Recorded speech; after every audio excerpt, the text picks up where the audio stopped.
Dummy নির্বাচন হয় 2024-এ। কাজী হাবিবুল আউয়ালের স্বীকারোক্তি, আওয়ামী লীগ সরকারকে দোষারোপ, 3 দিনের রিমান্ড মঞ্জুর। রংপুরে আবু সাইদ হত্যায় 30 জনের সম্পৃক্ততা মিলেছে। মামলার তদন্ত প্রতিবেদন জমা, রোববার ট্রাইব্যুনালে আনুষ্ঠানিক দাখিল। জাতীয় স্বার্থে ঐক্যমত্য ছাড়া ভবিষ্যৎ ভালো হবে না বলছে বিএনপি। আগে স্থানীয় নির্বাচনের দাবিতে ষড়যন্ত্র দেখছে সমমনা দলগুলো।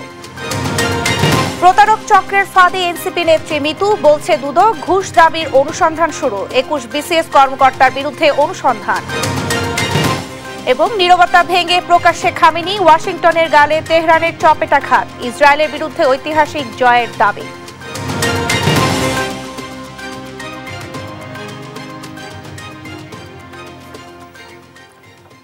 সংবাদ রাতে দেখছিলেন সংবাদ শিরোনাম, সঙ্গে আছি আমি শারমিন নাসিম।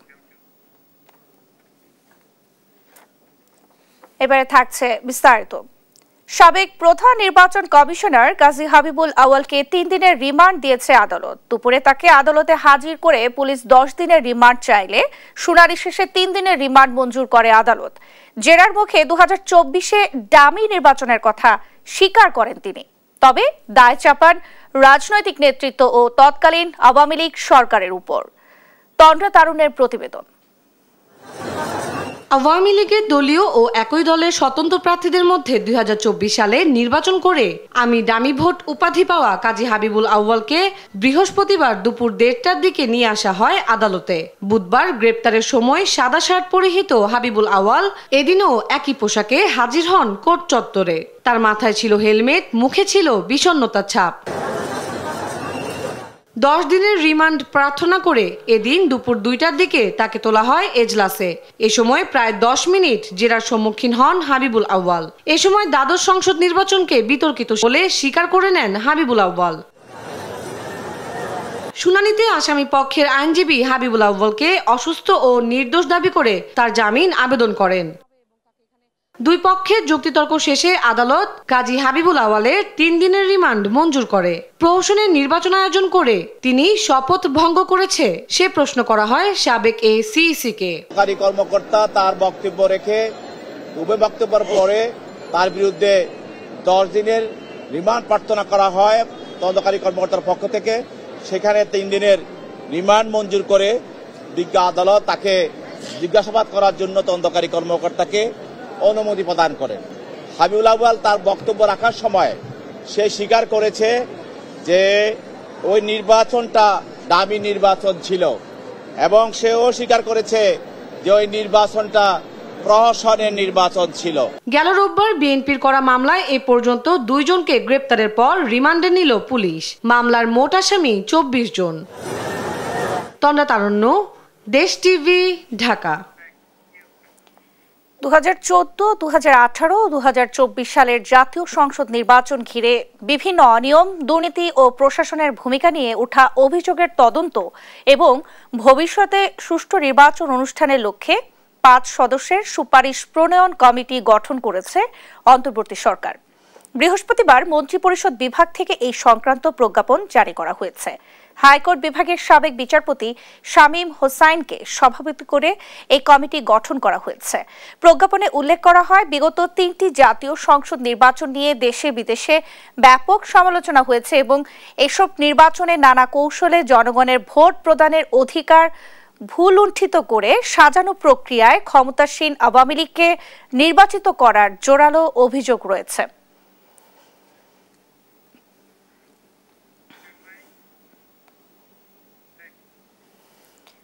জুলাই গণ অভ্যুত্থানে প্রথম শহীদ রংপুরের বেগম রোকেয়া বিশ্ববিদ্যালয়ের ছাত্র আবু সাইদ হত্যা মামলার তদন্ত প্রতিবেদন হাতে পেয়েছে প্রসিকিউশন। এ ঘটনায় 30 জনের সম্পৃক্ততা পেয়েছে তদন্ত সংস্থা। প্রতিবেদন সহ সব ডকুমেন্ট পর্যালোচনা করে রোববার আনুষ্ঠানিকভাবে অভিযোগপত্র ট্রাইব্যুনালে দাখিল করা হবে বলে জানিয়েছেন প্রসিকিউটর মিজানুল ইসলাম। এনআই নাহিদের প্রতিবেদন। জুলাই গণ অভ্যুত্থানের মোড় ঘুরিয়ে দিয়েছিল রংপুর বেগম রোকেয়া বিশ্ববিদ্যালয়ের ছাত্র আবু সাইদের মৃত্যু। পুলিশের বন্দুকের সামনে দুহাত প্রসারিত করে দাঁড়িয়ে আবু সাইদ হয়ে ওঠেন স্বৈরাচার বিরোধী কোটি মানুষের অনন্ত প্রেরণার উৎস। তার আত্মদানে মুহূর্তেই বদলে যায় আন্দোলনের গতি, জ্বলে উঠে সারা দেশ। চলতি বছরের 13 জানুয়ারি শহীদ আবু সাঈদের পরিবারের পক্ষ থেকে 25 জনের বিরুদ্ধে আন্তর্জাতিক অপরাধ ট্রাইব্যুনালে অভিযোগ দাখিল করা হয়। কয়েক মাসের তদন্ত শেষে গেল মঙ্গলবার প্রসিকিউশনে তদন্ত প্রতিবেদন দাখিল করে তদন্ত সংস্থা। আবু সাঈদ হত্যা মামলায় 30 জনের সম্পৃক্ততা পেয়েছে তদন্ত সংস্থা। অভিযুক্ত করা হয়েছে বিশ্ববিদ্যালয়ের সে সময়ের উপাচার্য হাসিবুর রশিদ ও আরএমপির সাবেক কমিশনার মনিরুজ্জামানকেও। আসামিদের মধ্যে 4 জন কারাগারে আছেন। তদন্ত রিপোর্ট কাদের কাদের বিরুদ্ধে দাখিল হয়েছে সকলের নাম আমরা বলবো না, কাদেরকে বলবো যাদেরকে আপনারা দেখেছেন এবং ইতিমধ্যে ট্রাইব্যুনালে তাদেরকে সোনারেস্ট দেখানো হয়েছে। এইখানে তদন্ত প্রতিবেদন অনুযায়ী 30 জনের বিরুদ্ধে ওনারা প্রতিবেদন দাখিল করেছেন। প্রতিবেদনে আবু সাঈদ হত্যায় জড়িতদের সামগ্রিক বিষয় উঠে এসেছে বলে জানায় প্রসিকিউশন। আলামত সংগ্রহ করে সামগ্রিক দিক বিবেচনা করেই এই রিপোর্টটা তৈরি করেছেন। তদন্ত প্রতিবেদনে স্পষ্ট বলা হয়েছে, নিরস্ত্র আবু সাঈদকে হত্যার উদ্দেশ্যে গুলি করা হয়। রোববার দাখিল করা হবে আনুষ্ঠানিক অভিযোগ। জুলাই আন্দোলনের তথ্য উপাত্ত পটভূমি সব পর্যালোচনা করে আশা করছি যে আগামী রোববার ফরমাল চার্জ দাখিল করব। এর আগে গেল 15 জুন আবু সাঈদ হত্যার মামলার তদন্ত 1 মাসের মধ্যে শেষ করার নির্দেশ দেন ট্রাইব্যুনাল। নির্ধারিত সময়ের আগেই প্রতিবেদন জমা দিল তদন্ত সংস্থা। এনআই নাহিদ, দেশ টিভি, ঢাকা। আদর্শ ভিন্ন হলেও জাতীয় স্বার্থে সবাইকে একমতে আসতে হবে। ব্যর্থ হলে দেশের ভবিষ্যৎ ভালো হবে না বলে মন্তব্য করেছেন বিএনপির স্থায়ী কমিটির সদস্য সালাউদ্দিন আহমদ। আর জাতীয় নির্বাচনের আগে স্থানীয় নির্বাচনের দাবি ষড়যন্ত্রের অংশ বলে মনে করেন বিএনপির সমমনা দলগুলো। ঐক্যমত্যের ভিত্তিতে যেসব সংস্কার সম্ভব তা হবে, বাকি সংস্কার প্রস্তাব নিয়ে জনগণের কাছে যেতে হবে বলে মন্তব্য করেন দলটির স্থায়ী কমিটির আরেক সদস্য আমির খসরু মাহমুদ চৌধুরী। সাইফুল রিপোর্টের প্রতিবেদন। 13তম প্রতিষ্ঠাবার্ষিকী উপলক্ষে জাতীয় প্রেস ক্লাবে আলোচনা সভা আয়োজন করে নাগরিক ঐক্য। দেশের দুর্যোগপূর্ণ সময়ে সঠিক সিদ্ধান্ত নেয়ার গুরুত্ব তুলে ধরেন বিভিন্ন রাজনৈতিক দলের নেতারা। বলেন, গণতন্ত্র, স্বাধীনতা, সার্বভৌমত্বের সংগ্রাম একই সূত্রে গাঁথা। যতটুকু ঐকমত্য এসেছে তার ভিত্তিতেই নির্বাচনের তারিখ ঘোষণার দাবি জানান তারা। স্থানীয় সরকার নির্বাচন করার নামে যারা কথা বলছে, আগামী 2-3 বছর এটার মধ্যেই যেন মানুষ থাকে, এই ধরনের চক্রান্ত ষড়যন্ত্রকে রুখে দাঁড়াতে হবে। আমাদের যতটুকু ঐক্যমত্য হয়েছে তার উপরে ভিত্তি করে এখন ইমিডিয়েটলি নির্বাচনের তারিখ ঘোষণা করা হোক। রাষ্ট্রের মূলনীতিতে জনগণের অধিকারকে অগ্রাধিকার দেওয়ার আহ্বান জানান নাগরিক ঐক্যের সভাপতি। এটা বুদ্ধিবৃত্তিক লড়াই। আগে একটা যতখানি আবেগের লড়াই ছিল, এখন ততখানি আবেগের লড়াই নয়, এখন এই লড়াইটা বুদ্ধিবৃত্তিক লড়াই। প্রফেসর ইউনুস বলেছেন, যে জায়গাগুলোতে আপনারা মিলতে পারবেন না সেটা ভবিষ্যতের জন্য রেখে দেন। ভবিষ্যতের জন্য সেটা আমরা রাখছি এবং মনে করি যে ভবিষ্যতে এটাও নিষ্পত্তি করা যাবে। ফ্যাসিবাদ বিরোধী সব দলকে এক প্ল্যাটফর্মে থাকার আহ্বান জানিয়ে বিএনপির স্থায়ী কমিটির সদস্য সালাউদ্দিন আহমদ বলেন, নির্বাহী বিভাগকে দুর্বল নয়, বরং সব ক্ষেত্রে ভারসাম্য নিশ্চিত করতে হবে। এবারের শহীদের আকাঙ্ক্ষা এবং প্রত্যাশা যদি আমরা পূর্ণ করতে ব্যর্থ হই, বাংলাদেশ রাষ্ট্রের ভবিষ্যৎ আর দেখি না। আমরা সেই সংস্কার চাই যে সংস্কারের মধ্যে কোনো বিভাগের অধিকার খর্ব হবে না। আমরা সেই সংস্কার চাই যেই সংস্কারের মধ্য দিয়ে রাষ্ট্রে একটি শক্তিশালী গণতান্ত্রিক রাষ্ট্র কাঠামো নির্মিত হবে। গুলশান কার্যালয়ে গণ অধিকার পরিষদের প্রতিনিধি দলের সঙ্গে লিয়াজু কমিটির বৈঠক শেষে সাংবাদিকদের সঙ্গে কথা বলেন বিএনপির স্থায়ী কমিটির আরেক সদস্য আমির খসরু মাহমুদ চৌধুরী। বলেন, নিজস্ব মত ও আদর্শের কারণে সব বিষয়ে ঐকমত্য না হওয়াই স্বাভাবিক। সব জায়গায় ঐকমত হওয়ার কোনো সুযোগ নাই। কারোর জন্য কোনো বিষয়ে বিএনপির জন্য গুরুত্বপূর্ণ, কোনো বিষয়ে আরেকজনের জন্য গুরুত্বপূর্ণ, এই ডিফারেন্স থাকবে। এই জন্য যেই বিষয়গুলোতে ঐকমত হবে সেইগুলোতে সংস্কার হয়ে যাবে, আর বাকিগুলো জনগণের কাছে নিয়ে যাবে প্রত্যেকটি দল আগামী নির্বাচন। এদিকে ঢাকা রিপোর্টার্স ইউনিটির মিট দ্য প্রেসে বিএনপির যুগ্ম মহাসচিব শহীদ উদ্দিন চৌধুরী আনি বলেন, দেশের স্থিতিশীলতা ফেরাতে আগে প্রয়োজন জাতীয় নির্বাচন। জাতীয় নির্বাচনটাই আগে দরকার। জাতীয় নির্বাচনটা হলে সারা বাংলাদেশে একটা স্থিতিশীলতা চলে আসবে। সাইফুল রিপন, দেশ টিভি, ঢাকা। জুলাই আগস্ট গণ অভ্যুত্থানের বর্ষপূর্তি উপলক্ষে মাস জুড়ে কর্মসূচি ঘোষণা করেছে বিএনপি। বৃহস্পতিবার বিকেলে নয়াপল্টনে দলটির কেন্দ্রীয় কার্যালয়ে এক সংবাদ সম্মেলনে এসব কর্মসূচি ঘোষণা করেন সিনিয়র যুগ্ম মহাসচিব রুহুল কবির রিজভী। সংবাদ সম্মেলনে জানানো হয় আলোচনা সভা, রক্তদান, গ্রাফিতি, পথনাটক, ফুটবল টুর্নামেন্ট, শিশু অধিকার বিষয়ক অনুষ্ঠান, ডেঙ্গু ও করোনা প্রতিরোধে জনসচেতনতামূলক কার্যক্রম সহ অন্তত 22টি ভিন্নধর্মী আয়োজনের মাধ্যমে জুলাই আগস্ট গণ অভ্যুত্থান স্মরণ করবে বিএনপি।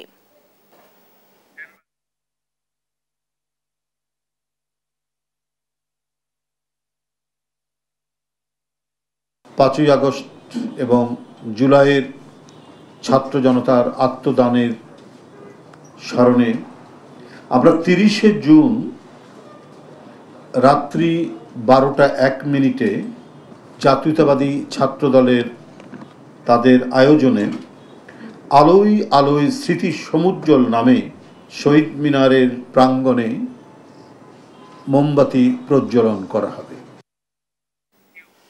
চলতি বছর হজ ব্যবস্থাপনা সুষ্ঠুভাবে সম্পন্ন করায় ধর্ম মন্ত্রণালয় সহ সংশ্লিষ্টদের অভিনন্দন জানিয়েছেন প্রধান উপদেষ্টা প্রফেসর মোহাম্মদ ইউনূস।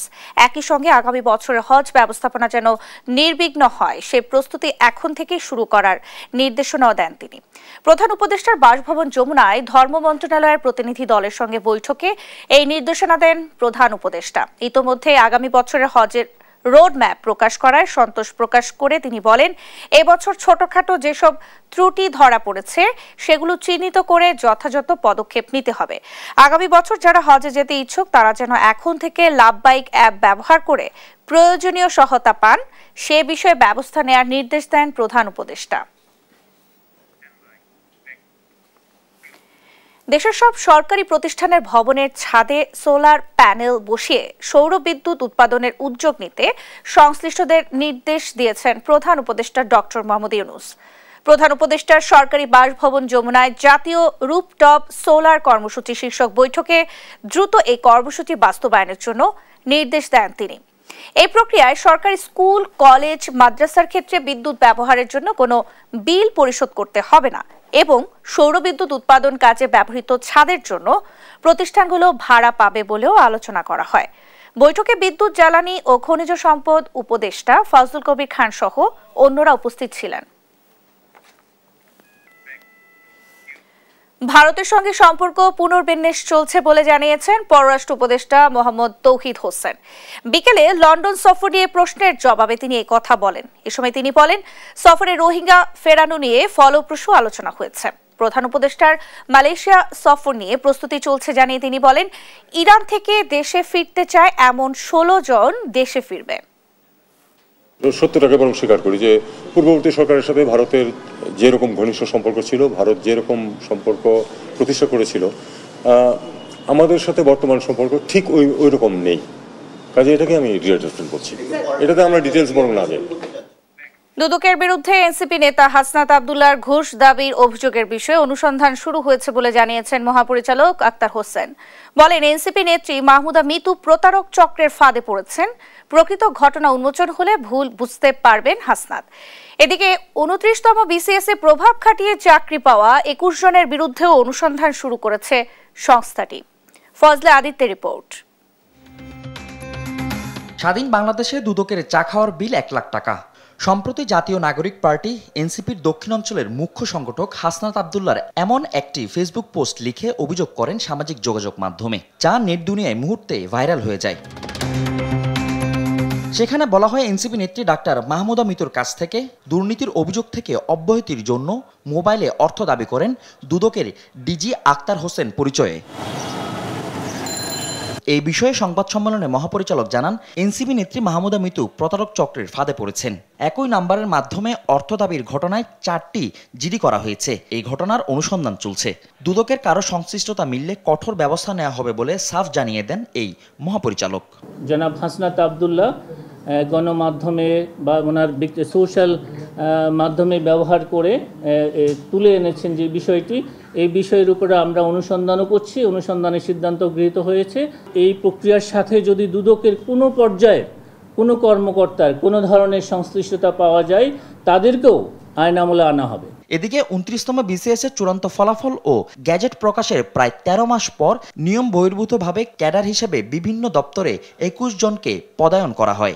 এমন অভিযোগের ভিত্তিতে অনুসন্ধানে সিদ্ধান্ত নিয়েছে সংস্থাটি। ক্ষমতার অপব্যবহার পূর্বক 29তম BCS পরীক্ষার চূড়ান্ত ফলাফল প্রকাশ এবং গ্যাজেট বিজ্ঞপ্তির প্রায় 13 মাস পর নিয়ম বহির্ভূতভাবে নন ক্যাডার সুপারিশপ্রাপ্ত প্রার্থীদেরকে বিভিন্ন পদে ক্যাডার পদের সুপারিশ এবং নিয়োগের অভিযোগের অনুসন্ধানের সিদ্ধান্ত গৃহীত হয়েছে। এদিন ঋণের নামে প্রায় 50 কোটি টাকা আত্মসাতের অভিযোগে NRB গ্লোবাল ব্যাংকের সাবেক MD PK হালদার সহ 25 জনের বিরুদ্ধে পৃথক দুটি মামলা করেছে দুদক। ফজলে আদিত্য, দেশ টিভি, ঢাকা। কমলাপুরে ঢাকা রেল স্টেশনের প্ল্যাটফর্মে দাঁড়িয়ে থাকা ট্রেনের টয়লেটে ধর্ষণের ঘটনাটিকে অনাকাঙ্ক্ষিত ও দুঃখজনক বলেছেন রেল মহাপরিচালক আফজাল হোসেন। দায়ের বিরুদ্ধে ব্যবস্থা নেওয়া হয়েছে জানিয়ে তিনি বলেন, ওই ব্যক্তি রেলের স্থায়ী কর্মচারী নয়। আরও জানাচ্ছেন তাইফুর রহমান তুহিন। বুধবার সকাল 8:45টার দিকে কমলাপুরের প্ল্যাটফর্মে দাঁড়িয়ে থাকা রংপুর এক্সপ্রেস ট্রেনের টয়লেটে ধর্ষণের শিকার হয় এক নারী। তার অভিযোগ, ট্রেনের public announcement operator Saiful Islam তাকে ট্রেনের টয়লেটে নিয়ে ধর্ষণ করে। ভিকটিমের অভিযোগের ভিত্তিতে তাৎক্ষণিক সাইফুলকে আটক করে ঢাকা রেলওয়ে থানা পুলিশ। অ্যানাউন্সার সাইফুল ইসলামের সাথে তার পরিচয় হয়। সাইফুল ইসলাম তাকে আশ্বস্ত করে যে তাকে রংপুর নিয়ে যাবে। এই আশ্বাসে এই মহিলা যখন ট্রেনে ওঠে, এরপর ওই ট্রেনের এসি কোচের টয়লেটে নিয়ে তাকে দর্শন করে। ঘটনাটিকে অনাকাঙ্ক্ষিত উল্লেখ করে রেল মহাপরিচালক জানান, অভিযুক্ত সাইফুল ইসলাম রেলের স্থায়ী কোনো কর্মী নয়। আমাদের রেলের থেকে তদন্ত করা হচ্ছে, কোনো রেলের কোনো স্থায়ী কর্মকর্তা ছিল না। সে একটা আমাদের আউটসোর্সিং এর মাধ্যমে নিয়োগ করা হয়েছিল। সার্ভিস প্রোভাইডারকে আমরা কৈফিয়ত তলব করেছে এবং তার বিরুদ্ধে আইনগতভাবে এবং তাকে পুলিশে সোপর্দ করা হয়েছে। এমন ঘটনার পুনরাবৃত্তি এড়াতে সব ধরনের ব্যবস্থা নেওয়া হয়েছে বলেও জানান রেল মহাপরিচালক। এই ধরনের যাতে ঘটনা না ঘটে সেই ধরনের আমাদের। তাইফুর রহমান তুহিন, দেশ টিভি, ঢাকা। গেল 24 ঘন্টায় সারা দেশে ডেঙ্গু আক্রান্ত হয়ে আরও 2 জনের মৃত্যু হয়েছে এবং একই সময়ে মোট ডেঙ্গু আক্রান্ত হয়েছেন আরও 195 জন। বৃহস্পতিবার স্বাস্থ্য অধিদপ্তরে হেলথ ইমার্জেন্সি অপারেশন সেন্টার ও কন্ট্রোল রুম থেকে পাঠানো ডেঙ্গু বিষয়ক এক প্রেস বিজ্ঞপ্তিতে এই তথ্য জানানো হয়। এতে বলা হয়, গত 24 ঘন্টায় ডেঙ্গু আক্রান্ত হয়ে হাসপাতালে ভর্তি রোগীর মধ্যে বরিশাল বিভাগে 74 জন, চট্টগ্রাম বিভাগে 8 জন, ঢাকা বিভাগে 30 জন, ঢাকা উত্তর সিটি কর্পোরেশনে 28 জন, ঢাকা দক্ষিণ সিটি কর্পোরেশনে 32 জন, ময়মনসিংহ বিভাগে 2 জন, রাজশাহী বিভাগে 18 জন, সিলেট বিভাগে 3 জন রয়েছেন। 24 ঘন্টায় 246 জন ডেঙ্গু রোগী হাসপাতাল থেকে ছাড়পত্র পেয়েছেন। চলতি বছরে এ যাবৎ মোট 7,995 জন রোগী হাসপাতাল থেকে ছাড়পত্র পেয়েছেন। দেশে গেল 24 ঘন্টায় করোনা ভাইরাসে আক্রান্ত হয়ে কারো মৃত্যু হয়নি। একই সময় করোনা আক্রান্ত হয়েছেন আরও 19 জন। বৃহস্পতিবার বিকেলে স্বাস্থ্য অধিদপ্তর থেকে পাঠানো করোনা বিষয়ক এক সংবাদ বিবৃতিতে এই কথা জানানো হয়। এতে বলা হয়, গত 24 ঘন্টায় 19 জন করোনা আক্রান্ত হয়েছেন। চলতি বছর করোনা আক্রান্ত হয়েছেন 518 জন। এই যাবৎ দেশে করোনা আক্রান্ত হয়েছেন 20,52,063 জন। গত 24 ঘন্টায় 412টি নমুনা পরীক্ষা করা হয়েছে। এই যাবৎ 1,57,31,042 জনের করোনা পরীক্ষা করা হয়েছে। ইন্টারন্যাশনাল স্ট্যান্ডার্ড ইউনিভার্সিটির মোয়াখালী ক্যাম্পাসে অনুষ্ঠিত হল স্প্রিং 2025 সেমিস্টারের শিক্ষার্থীদের নবীন বরণ। বৃহস্পতিবার সকালে ISU উপাচার্য প্রফেসর ডক্টর আব্দুল আওয়াল খানের সভাপতিত্বে এই আয়োজনে প্রধান অতিথি হিসেবে বোর্ড অব ট্রাস্টিজের chairman engineer AKM Mosharraf Hossain ও গেস্ট অব অনার হিসেবে মেম্বার সেক্রেটারি হাসনাত মোশাররফ উপস্থিত ছিলেন। ছাত্রছাত্রীদের দক্ষতা বৃদ্ধিতে ISU এর যথাযথ উদ্যোগের কথা তুলে ধরে বক্তারা বলেন, বর্তমান প্রতিযোগিতামূলক বিশ্বে টিকে থাকতে হলে নিজেকে অন্যদের চেয়ে আলাদা করে গড়ে তুলতে হবে। আধুনিক ক্লাসরুম, ল্যাব, মানসম্মত শিক্ষক, আন্তর্জাতিক মানের পাঠ্যক্রমে তাত্ত্বিক, ব্যবহারিক ও সহশিক্ষা কার্যক্রমের মাধ্যমে শিক্ষার্থী বান্ধব পরিবেশ তৈরি ও রক্ষা করার জন্য ISU বদ্ধপরিকর।